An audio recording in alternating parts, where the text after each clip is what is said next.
nome é Alexandre Moraes.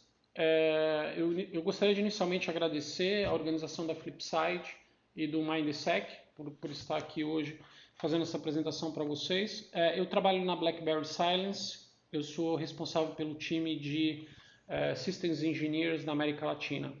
Bom, o que a gente vai falar hoje? A gente vai falar sobre como a inteligência artificial é capaz de ajudar a gente na prevenção, né, e no bloqueio dessas ameaças avançadas como ransomwares, né? A gente vive um cenário onde esse tipo de ameaça está cada vez mais presente, né?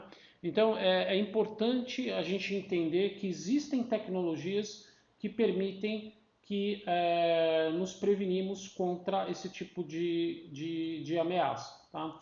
Então, rapidamente o que eu vou falar um pouquinho sobre tendências de ransom em 2021. Então, o que nós, como fabricantes, né, e como grandes prestadores de serviço em segurança, o que a gente tem visto no que diz respeito a tendências de ransom nesse ano? E é importante a gente falar um pouquinho de alguns incidentes que aconteceram, né? Então eu escolhi alguns, entre eles o DarkSide, que todo mundo lembra que foi o ransom que atacou o Colonial Pipeline, que basicamente é o maior provedor de combustível, né, responsável pela distribuição de combustível para 40% dos usuários da costa leste americana, né? Vamos falar um pouquinho do Havil, né, da gangue Havil, que na verdade o ransom mesmo, o código dele chama Sodnokibi, e a gente teve dois grandes ataques no Brasil, um ataque que envolveu a JBS, mais na sua operação internacional, né, na Austrália e nos Estados Unidos, e o grupo Fleury, que é muito conhecido como um dos maiores laboratórios, né, de análises clínicas do Brasil, em especial com atuação muito forte aqui no estado de São Paulo. E por final, nas últimas semanas a gente teve aí acompanhando, acho que virou uma discussão muito grande nos grupos de segurança a respeito do WXX Ransom, que atacou a Lojas Renner, tá? No final eu vou fazer uma pequena demo para vocês entenderem um pouquinho como a inteligência artificial pode ajudar a gente a resolver esse problema, tá? Falando um pouquinho de tendência, gente, uma das coisas que a gente já vem observando há alguns anos é que os provedores de MSSP, eles acabaram virando um vetor de ataque para os ransoms, né? Então, eu gosto de comentar, né, os últimos outbreaks que a gente teve no mercado de segurança foi o WannaCry, né?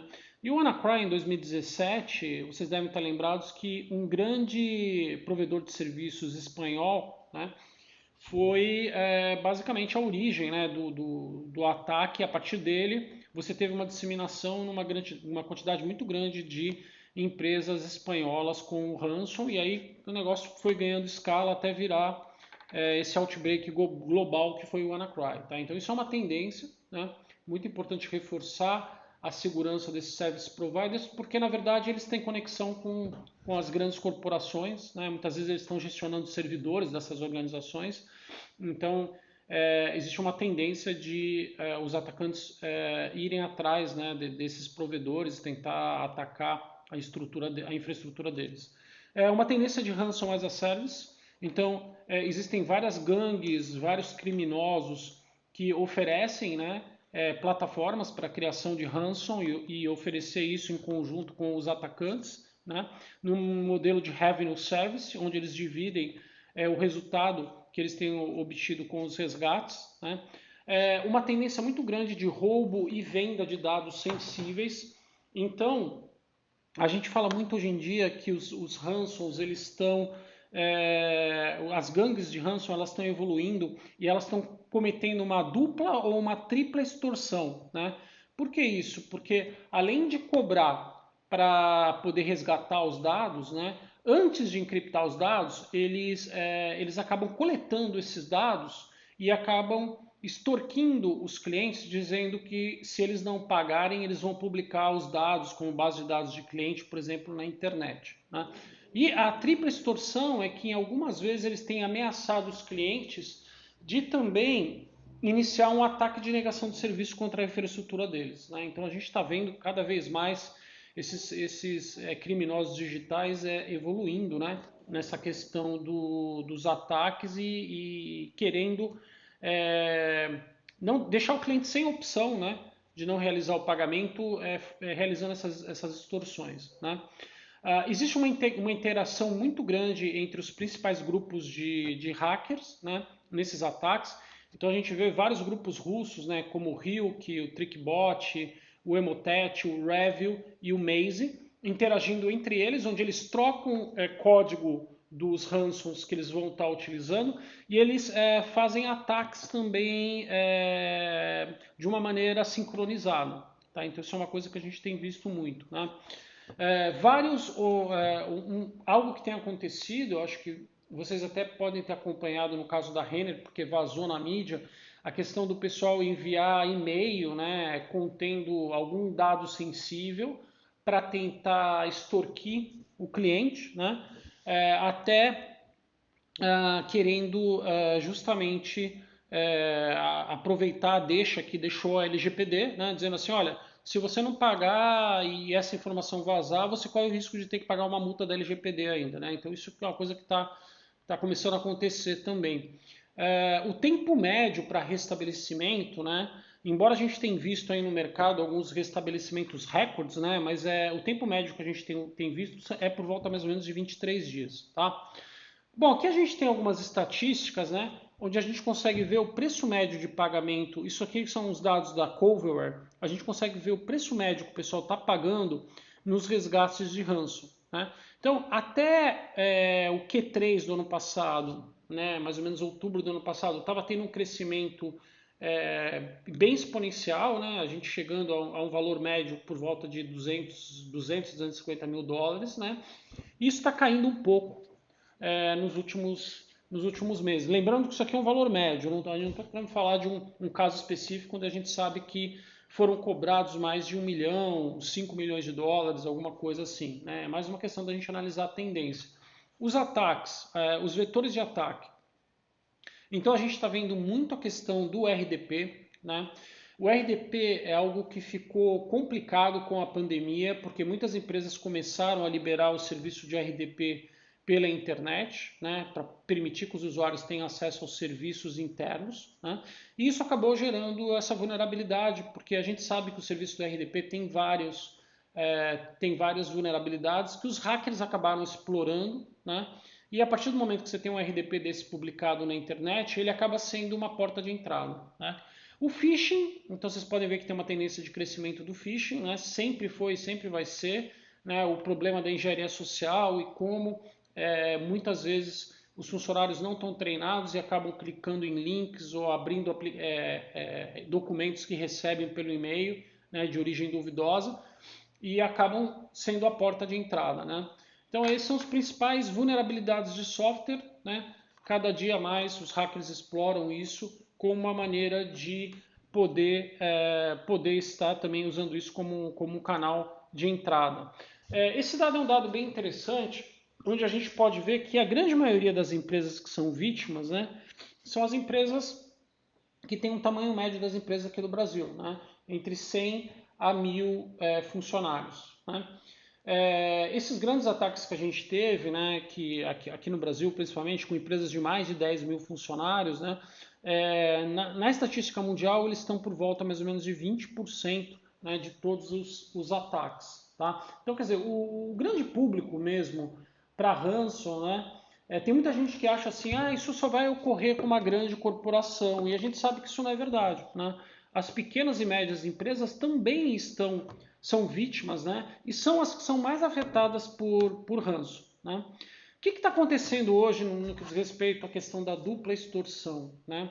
O que a gente tem observado é que os hackers, o que eles fazem? Por exemplo, aqui é um caso do serviço do RDP vulnerável. Né? Então existe uma vulnerabilidade no serviço do RDP, o hacker explora essa vulnerabilidade, tem um acesso à máquina com permissão de administração, né? E a partir daí ele vai fazendo os ataques internos, tendo acesso aos dados, às informações confidenciais, ele extrai essa informação, tá? Então, por exemplo, se ele acha a base de dados do cliente, ele vai extrair essa informação para a internet, né? para que ele tenha esses dados para depois extorquir o cliente. Depois que ele tem os dados do cliente, ele mais ou menos, a média que a gente tem observado, mais ou menos durante 7 dias, ele fica extraindo essas informações, ele encripta os servidores. Né? Então ele vai encriptar os servidores e pedir resgate. Tá? Ou seja, quando o cliente se deu conta que os teus servidores, a tua base de dados está encriptada, o hacker muitas vezes já está de posse daquela informação, né? Porque ele já fez essa filtração dos dados. Então ele tem a faca e o queijo na mão. Para quê? Para cobrar pela chave, para decriptografar os dados, e para cobrar pelos dados que ele já tá na posse dele. Né? Ele fala assim, ó, se você não pagar, eu vou simplesmente publicar esses dados na internet. Né? E é o que tem acontecido.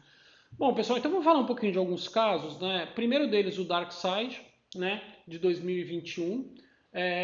Esse que é um ponto importante. O DarkSide, embora a gente tenha tido o ataque em 2021, a primeira informação a respeito do aparecimento desse ransom foi em 2020, tá? Ele afetou, na verdade, mais de 15 países sem ter um foco específico numa determinada indústria, tá? 25% dos resgates cobrados, né, estavam abaixo de $500 mil, né, sendo que só 10% chegou nesses ataques, nesses resgates milionários acima de $5 milhões. Né. Algumas características do DarkSide é que ele tem uma rápida cifragem, então rapidamente ele consegue encriptar os dados, né. Ele encripta discos e dados e pastas compartilhadas também em servidores, né? E trabalha com diferentes sistemas operacionais. Então a gente tem versões do DarkSide para Linux, para Windows, né? Então isso acaba facilitando. É bom a gente lembrar que muitos clientes, ainda mais no Brasil, não têm sistemas de proteção em Linux ainda, né? Muitos são muito focados em Windows e não protegem o Linux, né? Então isso acaba sendo uma vulnerabilidade que é explorada por esses grupos de hackers, né? E aquela de novo, né?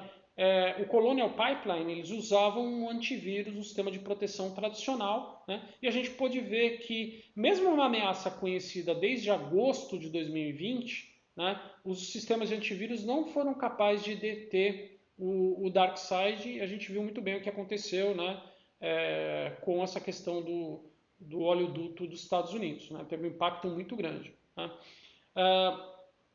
Então, só para vocês terem uma ideia, né, esse daqui a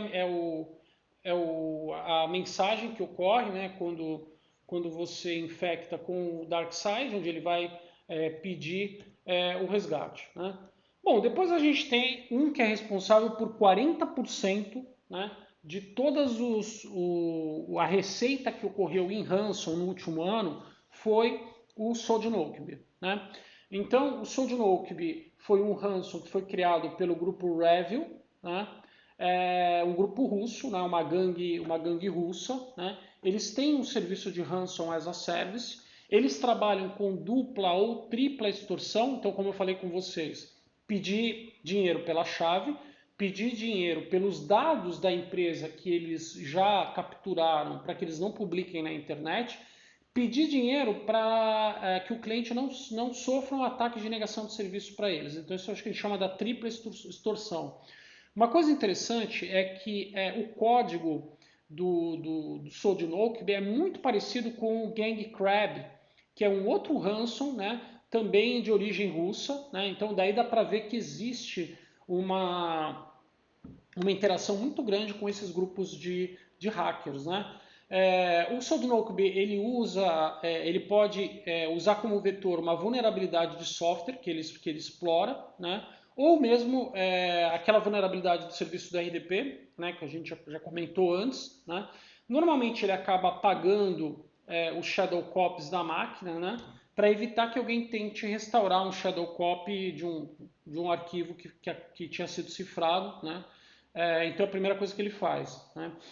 Um tema muito importante, no caso do Sodinokibi, principalmente quando teve o ataque da JBS, houve uma pressão muito forte da Casa Branca e do governo dos Estados Unidos junto ao governo da Rússia para que a Rússia tomasse uma ação quanto a esse grupo de hackers. Tá?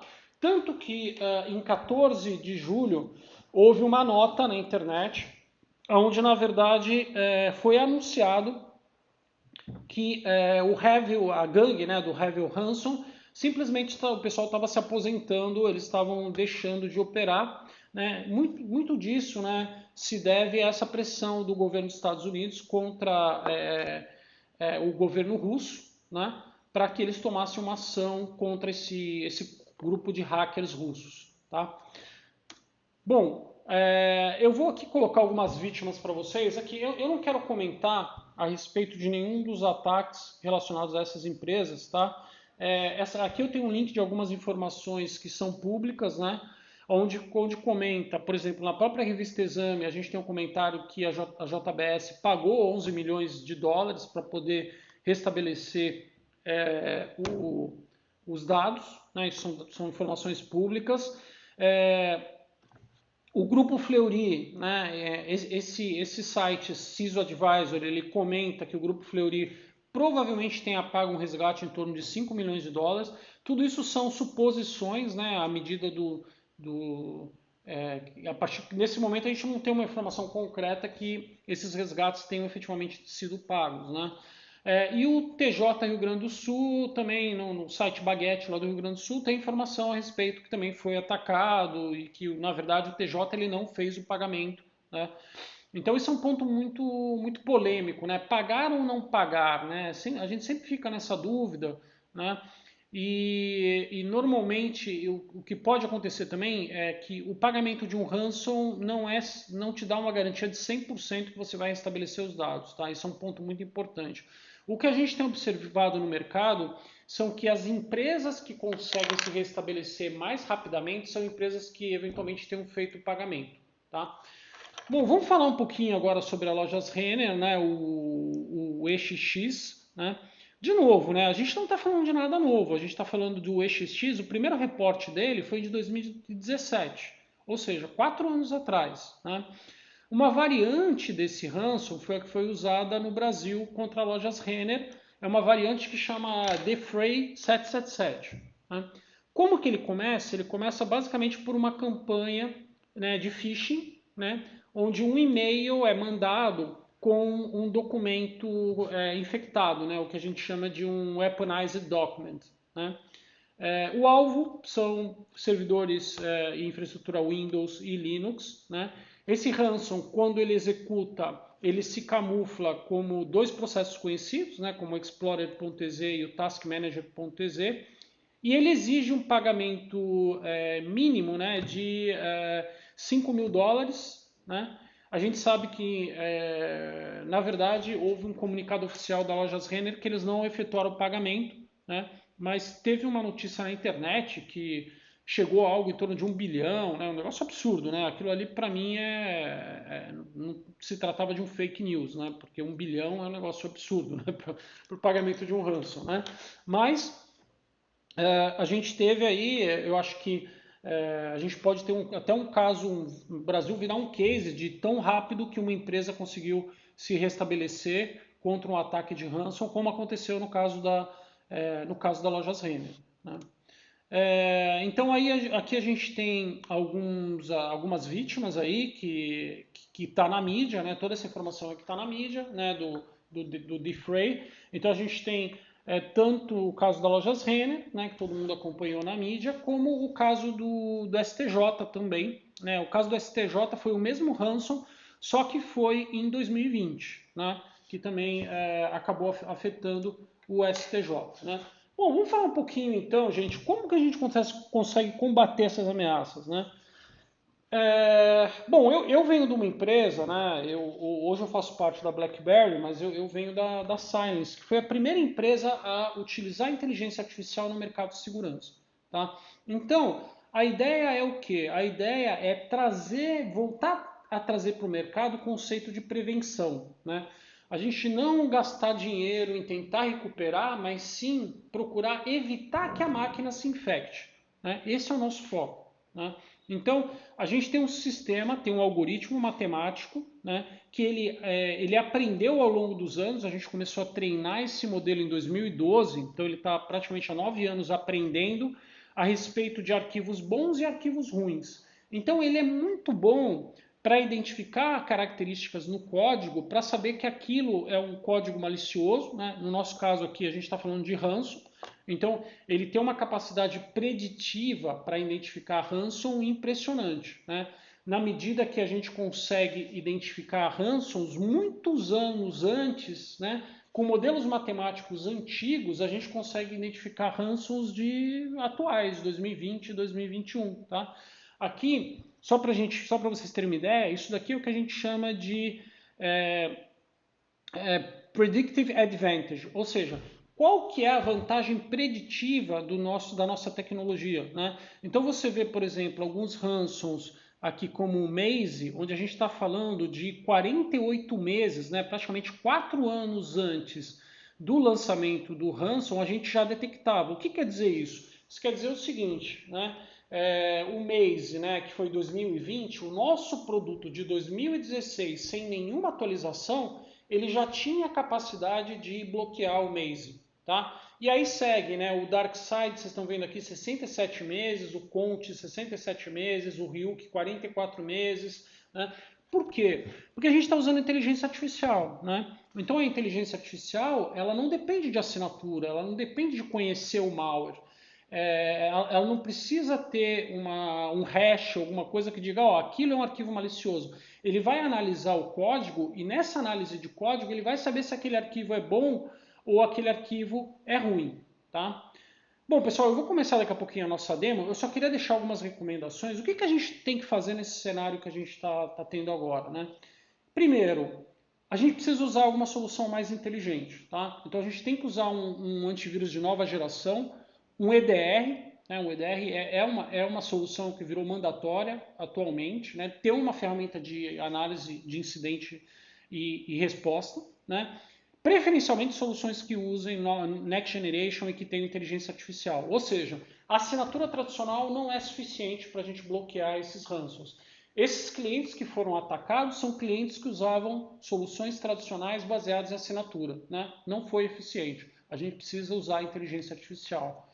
Outra coisa que a gente precisa treinar os nossos empregados. Ou seja, a gente tem que treinar as nossas equipes principalmente contra phishing, né? Para que eles não cliquem em links que recebam por e-mail, né? Não abram arquivos que recebam de fonte duvidosa, né? Justamente para evitar esse problema da infecção do phishing, né? Manter sistemas atualizados, gente, isso daqui é o básico, né? A maior parte desses problemas que ocorre com RDP é porque os servidores os terminal servers aí que o pessoal publica na internet, muitas vezes tem uma série de vulnerabilidades ali que não foi aplicado o patch, né? Então esse é um problema sério, né? E o ponto principal, contratar, na medida do possível, equipe especializada, né, para tratar a questão do incidente, tá? Bom, pessoal, o que a gente vai fazer agora? A gente vai ver aqui uma pequena demo, tá? Nessa demo, o que a gente vai fazer? Eu vou mostrar aqui para vocês, eu vou usar o nosso produto, tá? Com um agente de 2015, tá? Então a gente vai fazer uma volta no tempo, a gente está em 2021, a gente vai testar um produto de 2015, né? Praticamente 5 anos, quase 6 anos atrás, né? Essa solução aqui, só para vocês terem uma ideia, ela não foi atualizada, né? A gente está utilizando um agente de quase 6 anos atrás. E um detalhe, ela está desconectada da internet. Ou seja, toda a inteligência que ele vai utilizar para detectar e bloquear é inteligência local. Ele não está usando nada na nuvem, né? Então isso é um ponto importante. A gente tem essa capacidade a nível local. Eu não preciso ficar verificando reputação em nuvem, nada disso, tá? Então a gente vai testar um produto de 2015 contra um ransom atual. O que a gente tem aqui para testar? Eu tenho amostras dos principais ransoms que a gente teve aí nos últimos tempos, tá? Esses principais ataques. Então, o Colonial Pipeline, o Sodinoke do Fleury, o EXX do Renner e o Revil Ransom, né, que é uma espécie de Sodinoke também, né, que é do mesmo grupo, da JBS. Esses dados eu consegui aonde? No VirusTotal. Né? Nós somos parceiros do VirusTotal e a gente tem uma conta lá que eu consigo... a gente consegue ter acesso a esses samples, né, que alguém submeteu. Eu vou só mostrar para vocês só para vocês verem que esses são os arquivos reais. O que eu vou fazer? Eu vou fazer um acesso aqui no VirusTotal e vou fazer vou submeter, né, um desses samples só para vocês verem aqui. Então, por exemplo, eu vou pegar aqui o Colonial Pipeline, aqui, o DarkSide, vou submeter. Se a gente for ver lá, ó, hoje em dia todos os antivírus, né, detectam já o DarkSide que fez esse ataque alguns meses atrás, né?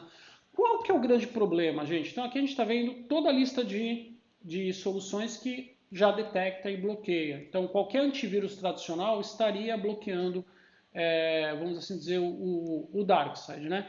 Qual que é o grande problema, gente? O problema é que os hackers, né, quando a gente vê o DarkSide, a gente está falando de um ransom de 2020 que virou uma ameaça de dia zero em 2021. Como que isso foi possível, né?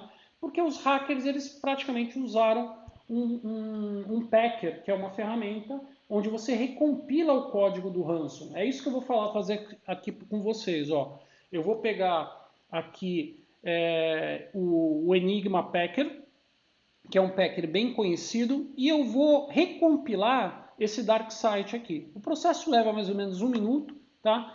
Quando eu recompilo, eu altero as seções dos arquivos, eu comprimo parte desse código, né? A ideia é gerar um código completamente diferente do código inicial, tá? Se a gente for olhar, então eu acabei de gerar o arquivo aqui, ó.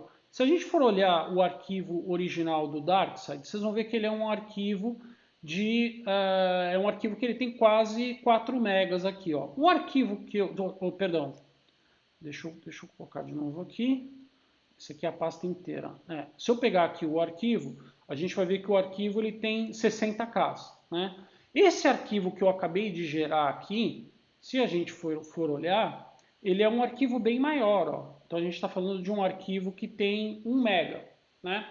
Se a gente for olhar o hash do arquivo, ele alterou porque, por definição, o hash é único para cada um dos arquivos. Né? Como eu recompilei esse código, esse hash ele sofreu alteração. Tá? O que nós vamos fazer agora? Vamos pegar esse variante do DarkSide que eu criei, vamos jogar lá no VirusTotal para ver como é que fica a detecção. Tá? Então eu vou pegar aqui, ó, vou jogar lá no VirusTotal para a gente ver. Tá? Então eu vou confirmar aqui o upload.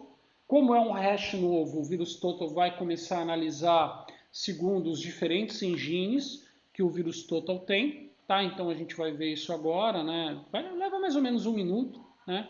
E a gente já começa a ver, né, que vários antivírus já começam a detectar essa ameaça. Tá? Mas o que a gente vai perceber é o seguinte, vocês lembram que quando a gente fez o teste a primeira vez, praticamente todos os antivírus detectavam. Olha o que acontece, eu usando um packer, que é um packer simples, que é o Enigma, eu consigo fazer um bypass em metade dos antivírus. Né? E é isso que os hackers fazem, toda hora eles criam variantes, né, com códigos de ransom já conhecidos, que acabam virando uma ameaça de dia zero para a maior parte dos antivírus. Né? Eu não vou citar aqui, mas se a gente olhar, tem vários antivírus tradicionais aqui, né, muitos conhecidos, né, que simplesmente não conseguem detectar esse ransom porque o hash mudou, o código mudou, e aquela característica que a assinatura utiliza para verificar que aquele arquivo é um arquivo malicioso não está mais funcionando. Né? Então, basicamente é isso. Né? Esse é o grande problema, é a grande dor que a gente vive hoje no que diz respeito a esses ransoms. Né? É que os sistemas tradicionais já não são mais capazes de identificar variantes, né? Ameaças de dia zero. Bom, o que eu fiz, gente? Eu fiz isso com todas essas ameaças aqui. Ó. Cada uma delas eu criei um variante usando esse mesmo processo com o Enigma. Tá?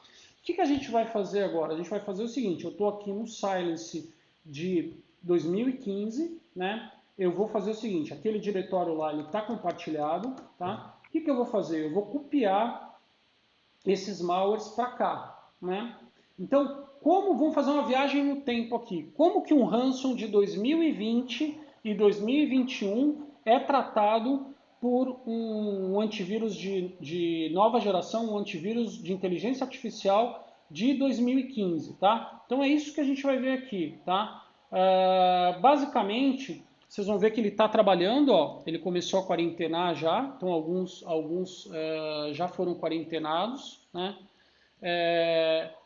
Se a gente for ver aqui o que é interessante, a performance, né? Ele é um antivírus que ele acaba ocupando menos CPU e menos memória do que um antivírus tradicional. E aqui a gente já tem 100% das ameaças quarentenadas. Ou seja, eu utilizando um produto que usa inteligência artificial mais inteligente de 2015, eu tenho uma vantagem preditiva de mais ou menos 5, 6 anos contra as ameaças modernas. Ou seja, todos esses ransomwares que a gente viu nesses ataques que ocorreram nos últimos meses, eles já eram bloqueados pelo nosso modelo de 2015. Isso por quê? Porque a gente usa inteligência artificial e machine learning, tá? Então, esse é um grande diferencial. Esse tipo de tecnologia é uma tecnologia que está disponível hoje em dia para todos os clientes e a gente consegue trazer muito valor e principalmente fazer com que o cliente volte a ter prevenção, né? Muita gente não acredita mais em prevenção. Eu posso dizer para vocês que o uso de tecnologias como a tecnologia da Silence vai trazer novamente a prevenção para vocês, tá bom? Agradeço muito o tempo de vocês, espero que vocês tenham gostado, né? Se vocês têm alguma dúvida, deixa aí no chat, tá bom? Muito obrigado a todos, um grande abraço.